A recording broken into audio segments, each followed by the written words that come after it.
I filled my hands, but my heart was longing for something more, and you called my name, said you knew. Pues buenas tardes tengan todos, hermanos. Vamos a seguir con nuestro estudio de historia de la iglesia y estamos estudiando, ya hemos entrado a lo que es la Edad Media, año 500, alrededor del 1500 después de Cristo, y la historia de nuestros antepasados bautistas se ve marcada por la persecución y por la muerte. Lo que conocemos de ellos, como hemos venido diciendo a lo largo de los estudios, es por medio de los escritos de sus opositores, de sus perseguidores, que publicaron lo que creían y practicaban como doctrina. ¿Para qué? Para poder perseguirlos, para poder condenarlos como herejes a la luz de sus erradas doctrinas antibíblicas. Y estas doctrinas, lo hemos dicho, establecidas en concilios de hombres, doctrinas contrarias a la enseñanza del Señor Jesucristo en el Nuevo Testamento. Los creyentes verdaderos no tenían que escribir nada. No tenían que escribir nada porque ellos seguían las Escrituras como regla de fe y de práctica. No necesitaban otros escritos, no necesitaban doctrinas nuevas, porque ellos creían en la Biblia, ellos creían en la palabra de Dios como suficiente, como viva y como actual para todas las edades. Quiero que vean algunos pasajes, vean lo que dice Segunda de Timoteo. ¿Quieren ver Segunda de Timoteo, capítulo 3, versículo 16? Un pasaje que debemos de sabernos de manera clara. Dice la Biblia, toda la Escritura. Cuando dice toda la Escritura, estamos hablando desde Génesis hasta Apocalipsis. Estamos estudiando en la escuela dominical acerca de la Biblia, en la cual sabemos que fue escrita en un periodo de 1500 a 1600 años, comenzando allá en el 1500 y terminando en el año 90 después de Cristo, con Juan, el apóstol, en la que participaron más de 40 escritores. Y todos ellos tenían algo en común, como dice segunda de Pedro 1:21, dice que hablaron siendo inspirados por el Espíritu Santo.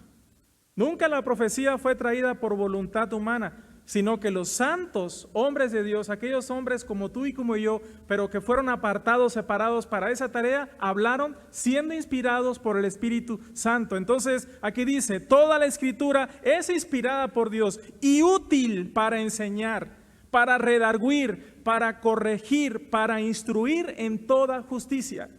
Vean también lo que dice Hebreos 4:12.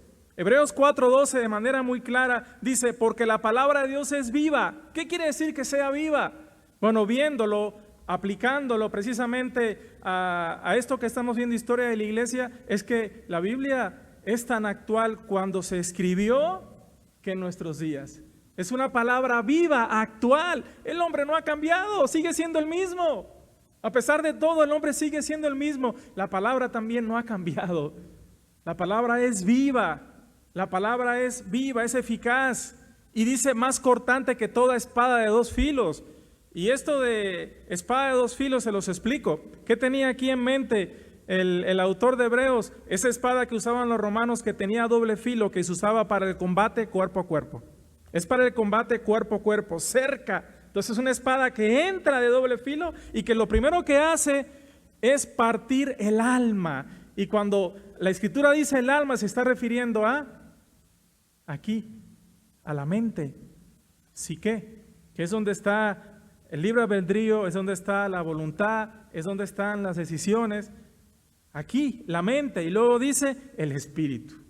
Y luego los tuétanos y las coyunturas, es decir, vean lo que hace la palabra. La palabra afecta todo el ser tripartito del hombre: alma, espíritu y cuerpo.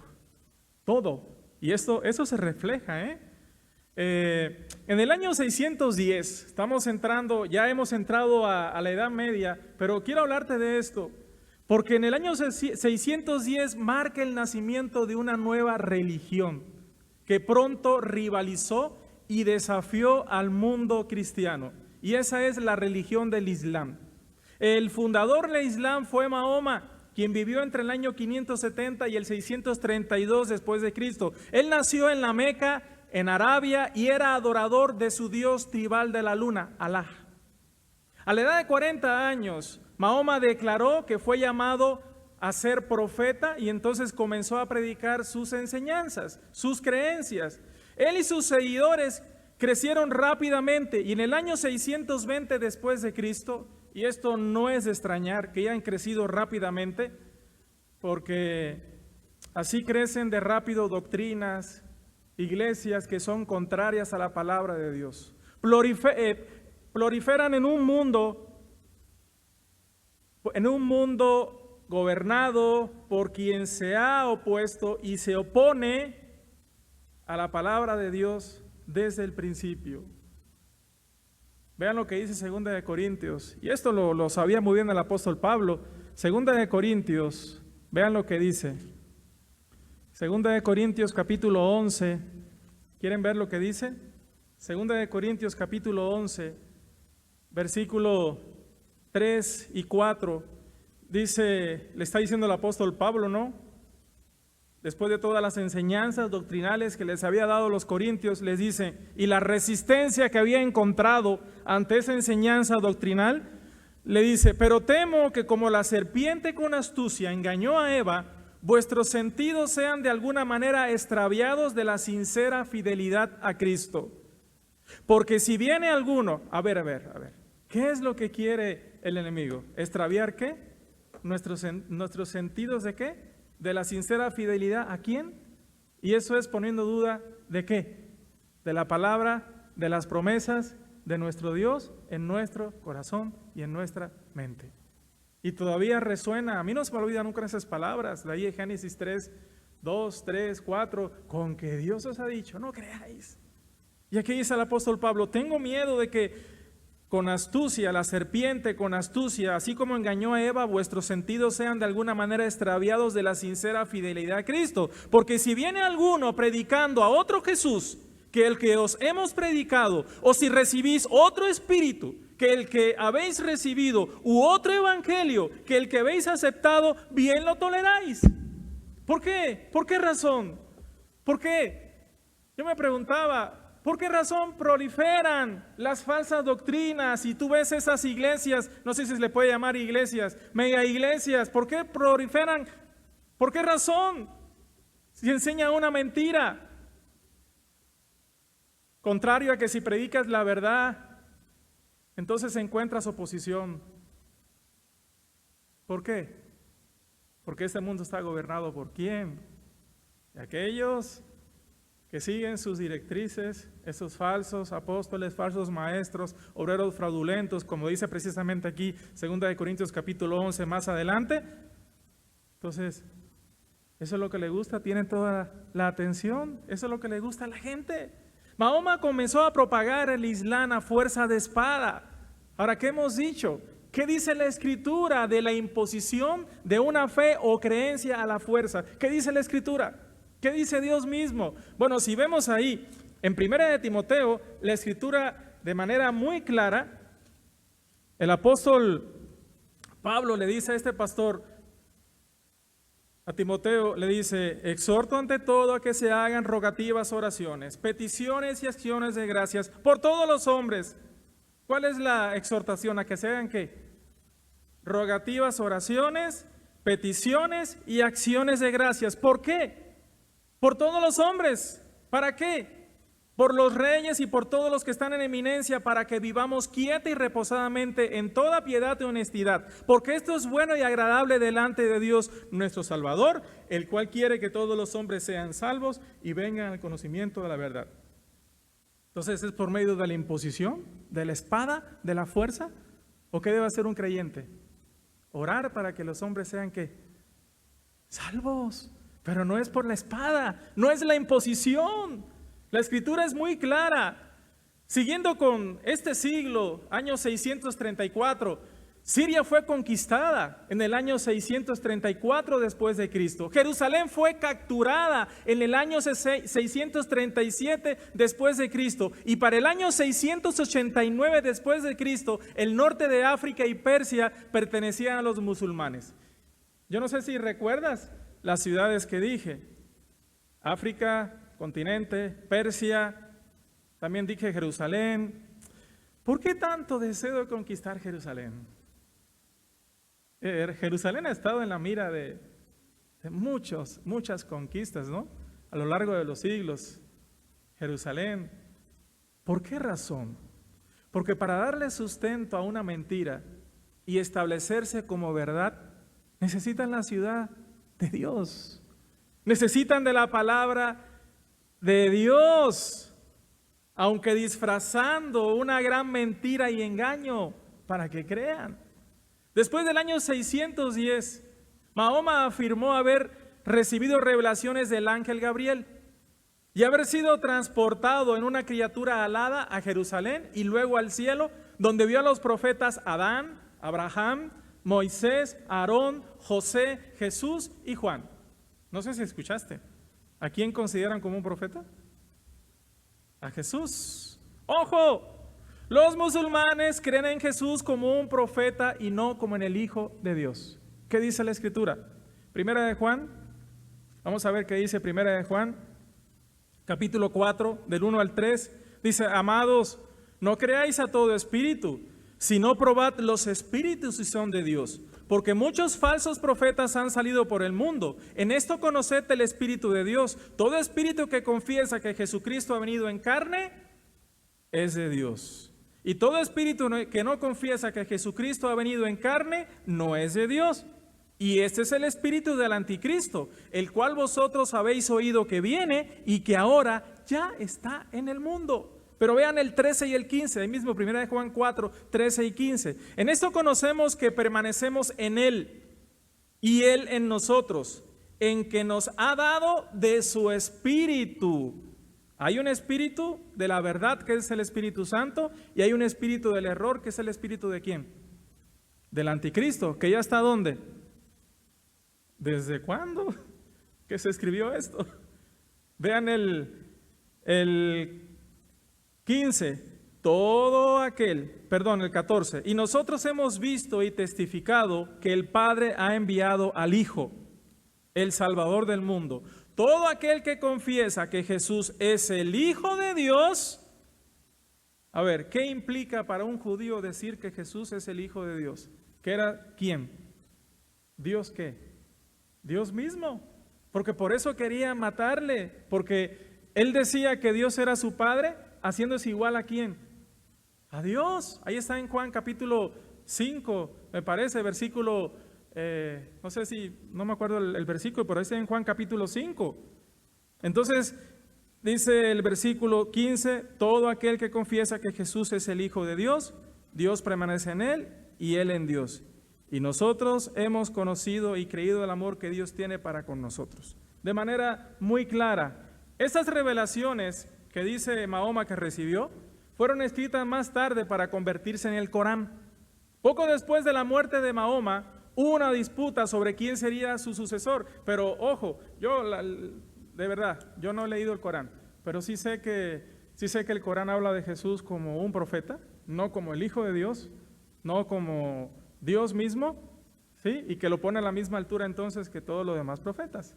Y según ellos, el último profeta entonces es Mahoma. Pero, a ver, ¿esto es bíblico?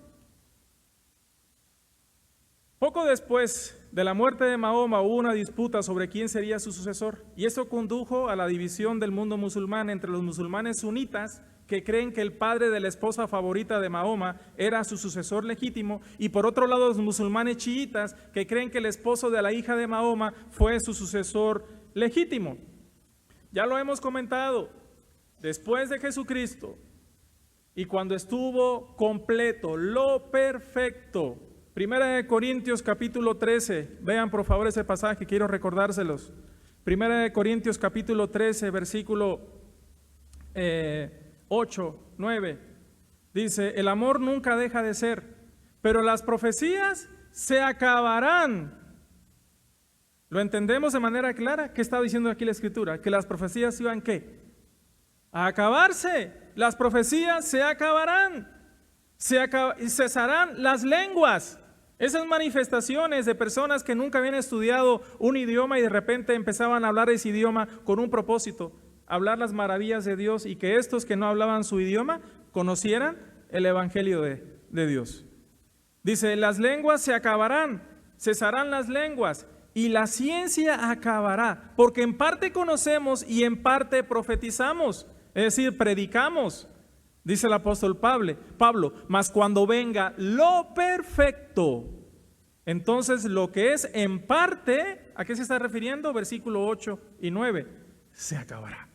Cuando venga lo perfecto no es una referencia a Jesucristo, es una referencia a esto. Para eso es importante el griego. Lo perfecto es una referencia a el libro, a la Biblia, y eso estuvo completo en el año 90 después de Cristo, cuando el apóstol Juan recibió la revelación de Jesucristo del Apocalipsis. Ahí estuvo completo. Entonces iban a cesar las profecías, iban a cesar la ciencia de cómo buscar a Dios, todo porque iba a estar completo el libro, la Biblia. Entonces si queríamos conocer a Dios, iba a ser por medio de ¿qué? De las Escrituras. Ya no hay profecías nuevas, ya no hay caminos nuevos. Entonces, a ver, después de Jesucristo, cuando estuvo completo lo perfecto, ¿hay nuevas revelaciones? ¿Hay nuevas revelaciones? ¿Dios habla por medio de ángeles? Estamos hablando de casi 600 años después. ¿Dios habla por medio de ángeles? No, eso sería una contradicción a su misma palabra. Y le he citado muchas veces este versículo, Gálatas 1, del 6 al 9. Gálatas 1, de manera clara, dice, estoy maravillado, le dice el apóstol Pablo a la iglesia en Galacia, estoy maravillado de que tan pronto, oigan, si hace poco les hablé de la verdad y ustedes creyeron. Y más adelante dice, Gálatas, insensatos, ¿quién os fascinó para no obedecer a la verdad? Ahí lo dice en el versículo, capítulo 3, oh Gálatas insensatos, ¿quién os fascinó para no obedecer a la verdad? A vosotros, ante cuyos ojos fue ya presentado claramente. Jesucristo fue presentado claramente ante sus ojos. ¿Quién os fascinó? Y luego más adelante dice, ojalá se mutilasen, dice el apóstol Pablo, no, los que os estorban. Pero dice el versículo 6, estoy maravillado de que tan pronto os hayáis alejado del que os llamó por la gracia de Cristo para seguir un evangelio diferente. Y de manera clara lo dice Pablo, no que haya otro, no lo hay, sino que algunos os perturban y quieren pervertir el evangelio de Cristo. Mas si aún nosotros o un ángel del cielo os anunciare otro evangelio diferente del que os hemos anunciado, sea anatema. Es decir, no le crean, no le crean. Como antes hemos dicho, también lo repito, si alguno os predica diferente evangelio del que habéis recibido, sea anatema. Pues busca ahora el favor de los hombres o el de Dios. Pero vean Hebreos, vamos a ver lo que dice Hebreos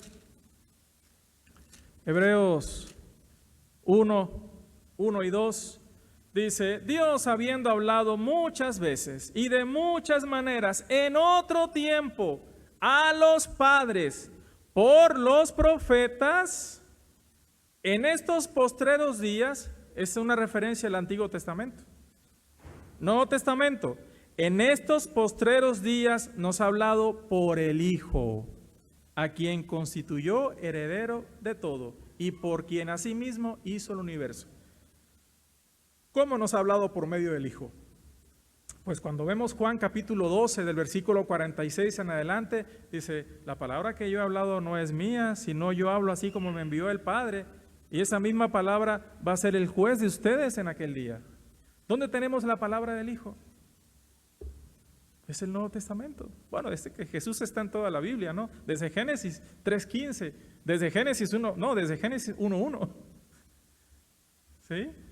Porque Él es el Elohim. Sin embargo, a pesar de todo esto, hubo una luz en esa penumbra. Acuérdense, Edad Media se le conoce como la era del diablo. Fue tremendo ese periodo de tiempo.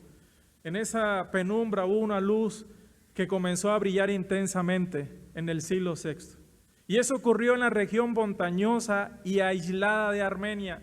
Y fue un avivamiento entre los antiguos cristianos que vivían allí y que se levantaron como columna y baluarte de la verdad. La tradición dice que esas iglesias en Armenia fueron establecidas por el apóstol Tomás, entonces es de origen apostólico. Otros también las conectan en su cuidado con el esfuerzo evangelístico de la iglesia en Antioquía, una iglesia que es ejemplo de evangelismo. Y en el año 554 después de Cristo, la existencia de estas iglesias fue notada por el concilio de Davín, de la iglesia ortodoxa de Armenia. Ojo, tienen que escuchar muy bien, dije ortodoxa y ya acá hablando de la romana.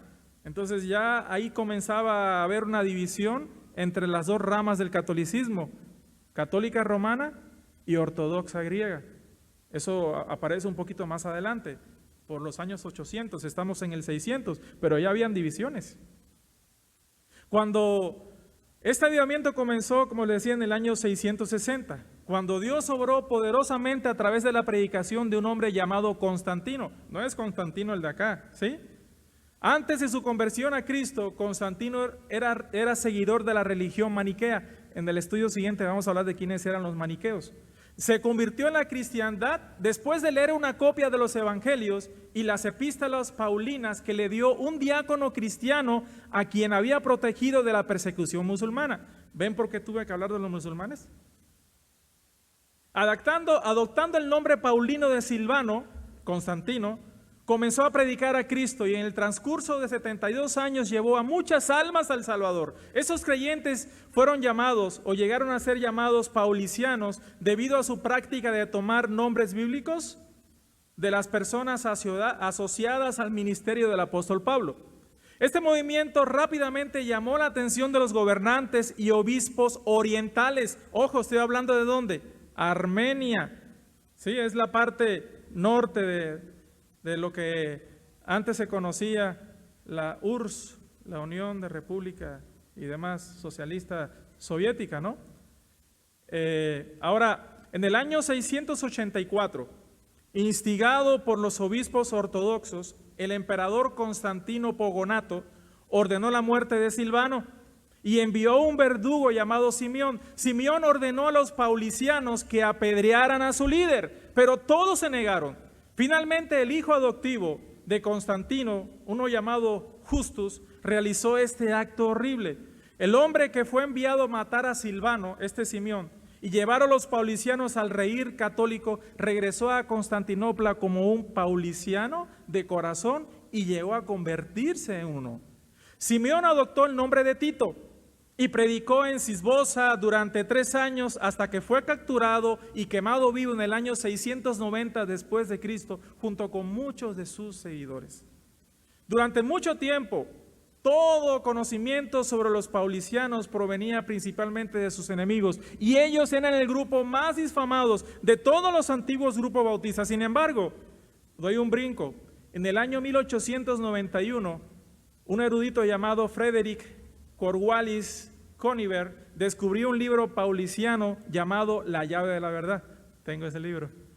El cual fue publicado el mismo año y por primera vez en la historia moderna a los paulicianos se les permitió hablar por sí mismos. Según La llave de la verdad, los paulicianos afirmaban ser de origen apostólico. Eran iglesias establecidas, como les dije, por el apóstol Tomás y por precisamente el esfuerzo evangelístico de la iglesia de Antioquía. Según La llave de la verdad, los paulicianos afirmaban ser de origen apostólico. También practicaban el bautismo del Nuevo Testamento, porque su libro dice, La llave de la verdad. Por lo tanto, según la palabra del Señor, primero debemos llevarlos a la fe, inducirlos al arrepentimiento y dárselos, es decir, ¿por medio de qué? Del bautismo. Los paulicianos eran trinitarios en su teología y rechazaron las doctrinas y prácticas católicas que fueron impuestas en estos concilios durante los siglos que estamos estudiando, como por ejemplo la de la transubstanciación, la creencia de que con la oración de un sacerdote el pan y el vino de la misa se transforman en la carne y en la sangre literalmente de Cristo. ¿Por qué razón esta doctrina? Porque ellos entendieron muy mal lo que dice la Escritura. Vean lo que dice Juan 6, es un pasaje que ya meditamos los domingos, pero vean lo que dice Juan 6 del 53 en adelante. Jesús les dijo: de cierto os digo, si no coméis la carne del Hijo del Hombre y bebéis su sangre, no tenéis vida en vosotros. El que come mi carne y bebe mi sangre tiene vida eterna, y yo le resucitaré en el día postrero, porque mi carne es verdadera comida y mi sangre es verdadera bebida. El que come mi carne y bebe mi sangre, en mí permanece y yo en él. Entonces, si lo leemos así, regla de interpretación, si leemos un versículo así y lo sacamos, no, es que eso es una doctrina que hay que obedecer, pero hay que ver que todo el contexto, ¿de qué está hablando Jesús? Literalmente violando los mandamientos de Éxodo, de Números, de Deuteronomio, los mandamientos, literalmente comer, volverte un caníbal, ¿no? ¿Eso es lo que dice esa escritura? No, hermanos, vean más adelante, versículo 61. Bueno, desde el 60, al oírlos, muchos de sus discípulos dijeron: dura es esta palabra, ¿quién la puede oír? Sabiendo Jesús en sí mismo que sus discípulos murmuraran de esto, les dijo: ¿esto os ofende? Pues qué, si vienes al Hijo del Hombre subir a donde estaba primero, el Espíritu es el que da vida, la carne para nada aprovecha. Las palabras que os he hablado son espíritu y son vida. Pero algunos de vosotros no creen. ¿A qué se está refiriendo Jesús? A creer en lo que Él había venido, a dar su cuerpo por nuestros pecados y a derramar su sangre por nuestros pecados en la cruz, y que debemos de creer en su sacrificio para ser salvos, no en que comamos literalmente. Pero ellos, ¿cómo no tienen el Espíritu de verdad que guía a toda verdad? ¿Ellos qué hicieron? No, pues ¿sabes qué? Esto se convierte en la carne. Ahora, ¿qué autoridad tiene el hombre para hacer también eso, no? También rechazaban la doctrina de la penitencia, la creencia de que tras la confesión de pecado un sacerdote se concede el perdón después de pagar una pena impuesta. ¿Cómo resumimos en una sola palabra esta doctrina? Obras. Entonces, lo que tú haces. Marcos 2, vamos a ver Marcos, el Evangelio de Marcos, capítulo 2, y hay una pregunta ahí que les hacía yo en esa invitación. ¿Quién puede perdonar pecados? ¿A quién tenemos que confesarle nuestros pecados?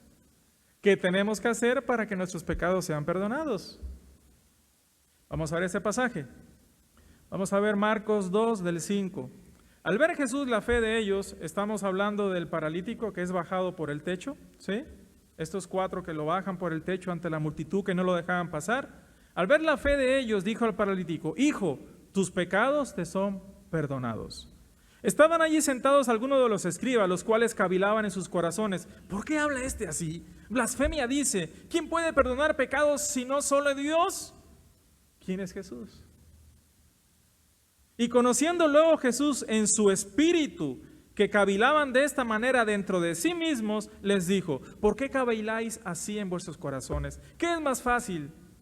¿Decir al paralítico, tus pecados te son perdonados? ¿O decirle, levántate, toma tu lecho y anda? Pues para que sepáis que el Hijo del Hombre tiene potestad en la tierra para perdonar pecados, dijo al paralítico: a ti te digo, levántate, toma tu lecho y vete a tu casa. ¿A quién debemos de confesarle nuestros pecados y pedirle perdón? ¿A un hombre?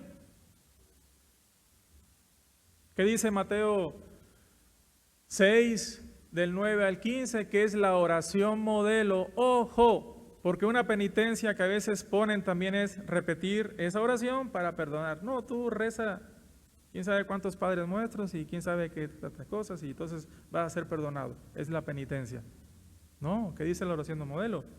No uséis vanas repeticiones como los gentiles, pensando que por su palabrería serán escuchados. Vosotros oraréis así. Y luego entonces habla algo muy interesante porque dice, perdona nuestras ofensas, así como también nosotros perdonamos a los que nos ofenden. Porque si no perdonáis, entonces vuestro Padre Celestial tampoco os perdonará a vosotros. De manera clara. Pero vean lo que dice Primera de Juan. Primera de Juan 1:9.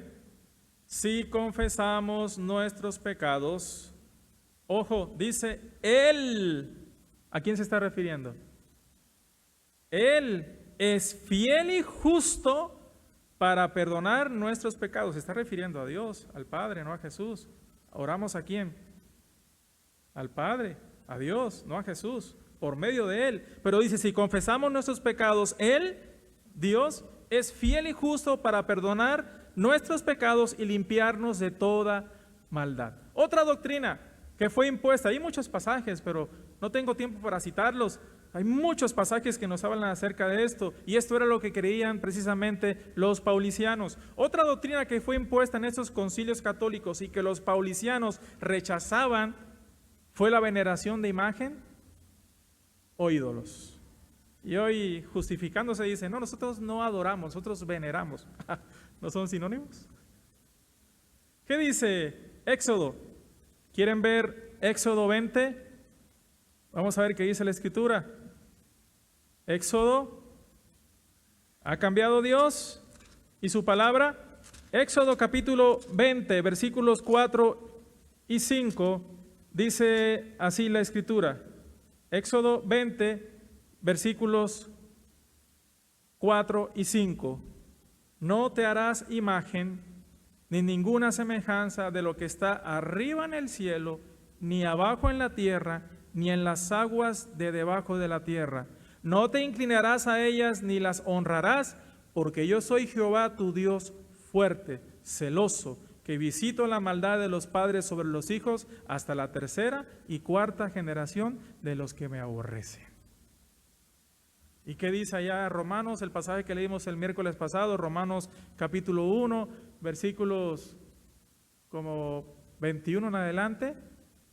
Ellos como no quisieron tomar en cuenta a Dios, sino que se hicieron, ¿qué? Cambiaron la verdad de Dios por la mentira, dando culto a las criaturas antes que al Creador, haciéndose imágenes de hombre, de mujer, de cuadrúpedos, de reptiles, de todo eso. Entonces por eso Dios los entregó ¿a qué? A pasiones vergonzosas. Ahí está en Romanos capítulo 1. Pero vamos a ver Isaías, por favor. Ya estoy terminando. Isaías capítulo 44, versículos 9 al 11. Dice, los formadores de imágenes de talla, todos ellos son vanidad, y lo más precioso de ellos para nada es útil. Y ellos mismos son testigos para su confesión de que los ídolos no ven ni entienden. ¿Quién formó un Dios? ¿O quién fundió una imagen que para nada es provecho? He aquí que todos los suyos serán avergonzados, porque los artífices mismos son hombres. Todos ellos se juntarán, se presentarán, se asombrarán y serán avergonzados a una. Estaba viendo hace poco la historia de Egipto antiguo y de este dios de los egipcios, Ra, donde la esposa de Faraón también se hacía esposa de este hombre, de este ídolo, perdón. Y entonces yo decía, bueno, pero ¿cómo es posible que no entiendan? Pues no es que no pueden entender. Y hoy en día tampoco pueden entender, a pesar de todos los avances tecnológicos, científicos y el desarrollo, el hombre sigue siendo igual, con un entendimiento corrupto, entenebrecido. No puede entender hasta que no se conviertan a Cristo. Ahora con las inundaciones también vi personas, ¿no? Ahí en Chalco, personas cargando.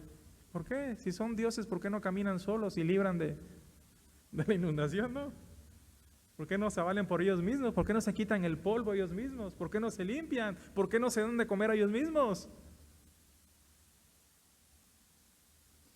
Sus enemigos a veces llamaban a los paulicianos acepali, que significa sin cabeza. Y eso me recuerda cómo nos decía a nosotros, menos mal que no está aquí, la abuelita paterna de mi esposa, sabía que éramos cristianos, que éramos bautistas y nos llamaba chivos descabezados. Y esto tiene un origen, esto se debió a que sus iglesias pues no tenían una jerarquía eclesiástica que los gobernaba. Como lo he dicho, ¿no? Que el primer error que hubo fue la forma de gobierno en las iglesias. Entonces estas iglesias no tenían una jerarquía que los gobernaba, porque la cabeza era quién, y la regla de fe y práctica era quién. Practicaban una forma sencilla de gobierno, los paulicianos, una forma sencilla, también eran conocidos por su estilo de vida santo. Los montanistas, novacianos y donatistas se perpetuaron en los paulicianos. No eran nuevas doctrinas, sino el cumplimiento de la palabra del Señor acerca de la perpetuidad por todas las edades de su iglesia hasta que Él venga. Una iglesia fiel, una iglesia obediente a su palabra, como columna y baluarte de la verdad, que se levantaron en diferentes periodos de la historia precisamente para defender la verdad en contra de la mentira. Los paulicianos, dice Frederick Coniver, que les decía que encontró este libro, según sus escritos, dice que establecieron un sistema de tolerancia religiosa para todos, como los cateri europeos. Vamos a ver de estos en el estudio siguiente. Para ser miembros del bautismo, se solicitaba muchas veces, a veces, y con lágrimas y súplicas, por un creyente arrepentido. ¿Y cómo batallamos hoy, no? Para creyentes que son discipulados y pasan años y pasan muchos años para que tomen esta decisión. Y no eso, cómo estos defendían su iglesia, no permitían que nada de afuera los contaminara ni los dañara.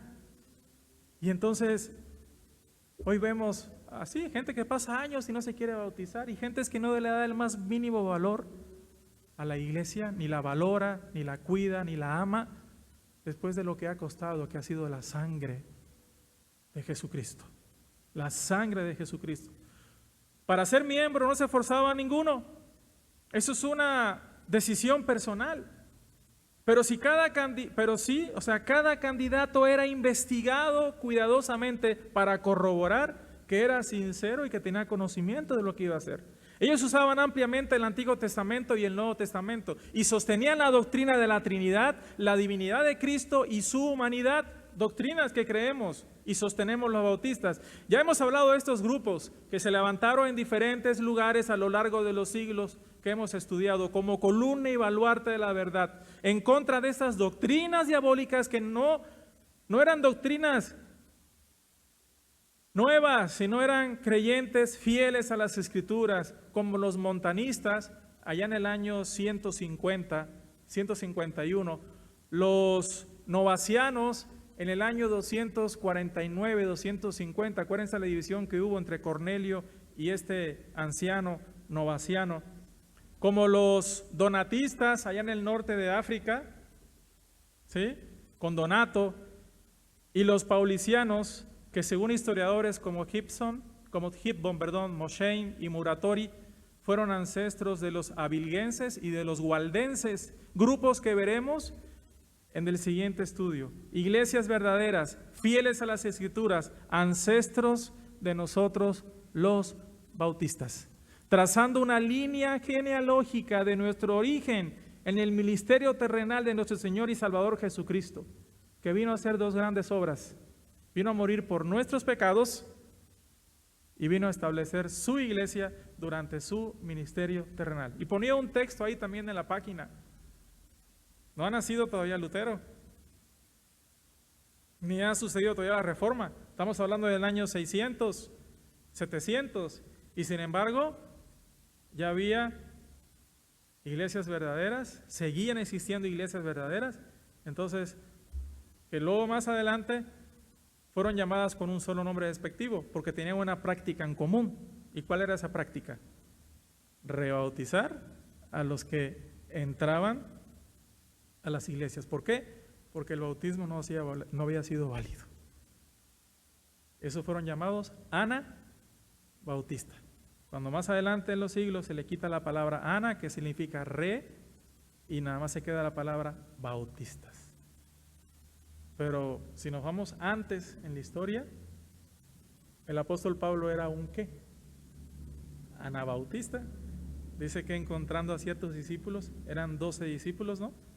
Les dijo, bueno, ¿en qué fuiste bautizados? En el bautismo de Juan. Bueno, ¿y recibiste el Espíritu cuando creíste? Ni siquiera sabemos que hay Espíritu. Entonces, ¿fueron qué? Bautizados. ¿No era válido el bautismo de Juan el Bautista? Sí, sí era válido, pero lo que no era válido era que ellos no habían creído. ¿Está bien? Esto vamos a verlo en los siguientes estudios. Entonces, Dios bendiga su palabra.